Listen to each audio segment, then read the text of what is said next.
St. Lucia, this is Open Mic, and we are now coming to the last segment of our program. I honestly cannot believe how time goes so quickly.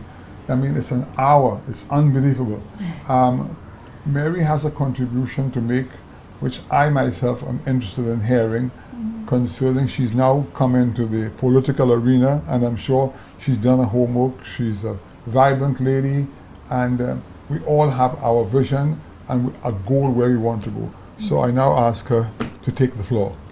Well, we have been talking a lot about a lot of things in St. Lucia, and the talk is not translating into action.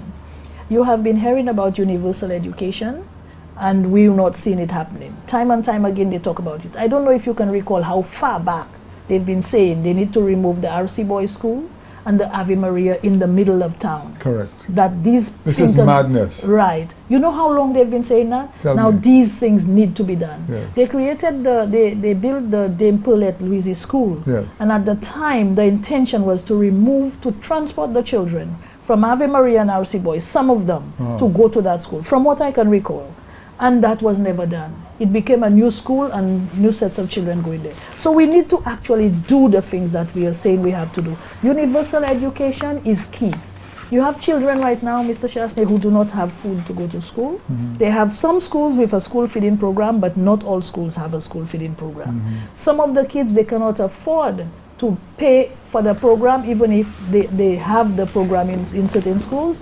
But of course, a lot of the principals and the teachers are very kind and they allow them to. But then when that child go home, that child still doesn't have food to eat. A hungry child cannot think. A hungry child cannot perform as well as he or she ought to. So universal education is key. We need to ensure that the children have the books. In some countries, you do not pay for books in school. The books are in the school. You borrow the book to the child, and the child returns the book.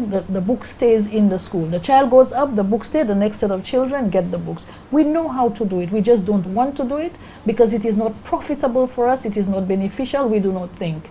Because at the end of the day, we believe we're going to put the bookstores out of business if we have books in the schools, and these books are utilized throughout until such time. We believe we are going to put the bookstore people. But the bookstore people will find other things to sell if they do not have to produce books. So we have to look at that universal education and make it available. We have children who cannot afford to buy the uniforms, the shoes and everything. And these kids don't get an education. In this day and age, we have kids who actually stay home because they cannot afford to, the parents cannot afford to send them to school. And this is wrong, 170,000 people. You understand? You have to be able to provide education, at least primary, secondary school education to all your people. So I'm saying this is one of the areas. And there's a lot more I can say about that. The school system is totally chaotic, out of control. So we have to fix it up. The public service, we have to give the public workers the necessary tools and allow them to do their work. There should be less political interference in the public service so that public workers can deliver the way they ought to, and that will assist the political directorate from making all the errors that they are making. They are interfering in the workers' work, in the work of the public service, and that is not doing well for the country. Look at where you had a situation where public workers were given cases to investigate former ministers of government. And the court said it. The court said it was wrong. You understand? Public workers, it was unconstitutional for you to give public workers to investigate former ministers. You understand? And what came out of that? Just a waste of the state's money, right? So we also have to look at the healthcare system. Another mess, total mess, that healthcare system. You have a person in critical condition, a person with a stroke, go to VH, the person get there 2 in the afternoon with a massive stroke. And the person is not attended to until after 9 in the night. Why? They don't have the resources. They do not have sufficient manpower to do the work that needs to be done to attend to that person. When you go there, it's very chaotic. You have 1 or 2 nurses there. A doctor is on call. Sometimes the doctor on call it is just terrible, horrible, that healthcare system. We had somebody who needed, a person has a stroke, the person needed a neurosurgeon. We have one neurosurgeon on island, and he works at St. Jude's Hospital. Do you know that that doctor cannot come and perform any sort of function at Victoria Hospital, even on a dying patient, and even if he is willing? Why? Because he's not allowed to work at Victoria Hospital. This is what I was told. He's not allowed to come to Victoria Hospital and work. His work is at St. Jude's, and he's only contracted to work at St. Jude's, and therefore he cannot come to Victoria Hospital and save somebody's life. On the same island, you have to take the person, send the person to Trinidad or Martinique, and you have a neurosurgeon, a St. Lucian neurosurgeon trained in Cuba, just at St. Jude's Hospital. And you cannot get him to come down to attend to the person at Victoria Hospital because the Ministry of Health says. I mean, in what world are we living? And this is our healthcare system. They have the polyclinics, they talk about triage, and I heard something in the media last time when a boy was bleeding, and he said he was there for how many hours and they never attended to him. And he's right, it is true.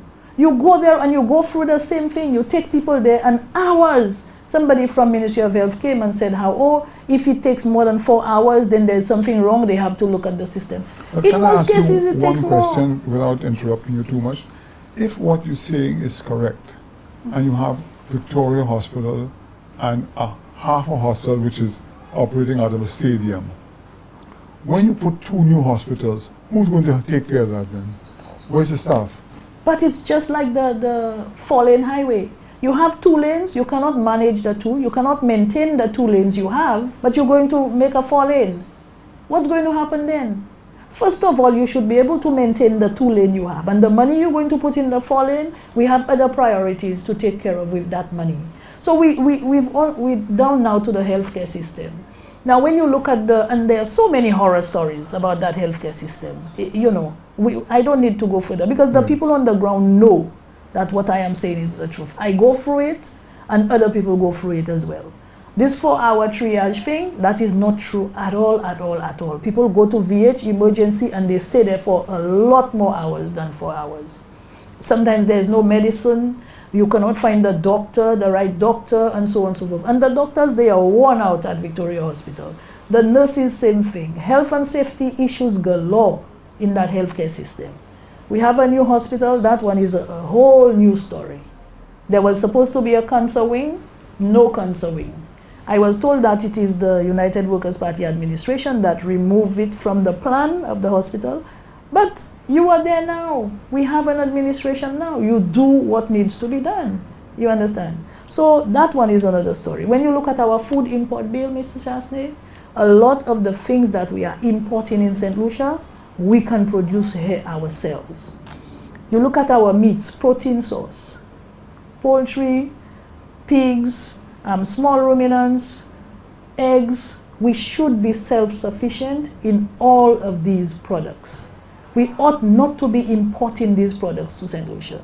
And I know the importers might be starting to feel, well, there are other things we will need them to import for us. You understand? There are other things we will need them to import. So they must not be afraid when we say we should be able to produce these things in St. Lucia and therefore we are going to cut on their daily bread because they import these things. No. There will be something else that we will need that they will be able to replace those imports with. Right. But at least the things that we can produce on island, we will be producing them to increase employment. Our people will be employed doing these things. And the farming now is not like farming long ago where you used to have to go and use your own fingers and feet. And, you know, the technology provides for you to use tools and equipment that will not allow you to even come into contact with those things or anything bad or anything like that.